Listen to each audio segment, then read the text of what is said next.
This is what's pissing me off today. I'm Bob Pritchard. Well, as you've probably heard by now, our big meeting that happened between Prime Minister Mark Carney and President Donald Trump earlier this week pretty much didn't go anywhere, although everybody was optimistic when they left. Carney probably hasn't had fast food in quite some time at the White House, so he was able to enjoy a quick meal with the El Presidente, or is that the El King on tape? Anyway, who knows for sure.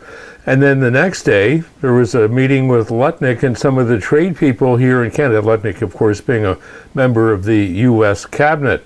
At any rate, he pretty much laid it out that at no point do the Americans have any intention whatsoever of allowing cars to be manufactured in Canada and being shipped into the United States without paying tariffs.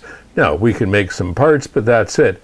And I was trying to think about how do we feel about that really, and how does the Prime Minister deal with this?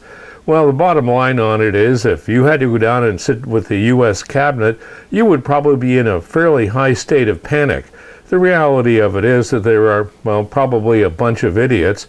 I mean, I look at some of those cabinet ministers, and what can you say about what RFK Jr. is all about? I mean, if he came out and recommended something, I'd probably throw it out of my medicine cabinet as fast as I could, because clearly I'd misunderstood what was going on.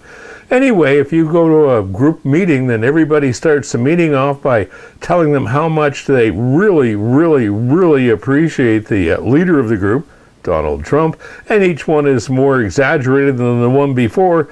You would think to yourself, this is a king-size group of brown-nosers that have no idea about how to do anything other than, yeah, I can't really say that, can I? Well, anyway, we all know about them, so I'm getting more in line with Doug Ford's approach in all of this, that the Americans are just jerking us around, and at the end of the discussion, they have no intention of doing anything other than building their own economy, and if that should come at the cost of the Canadian economy, well, somebody's got to suffer, so it might as well be them instead of us.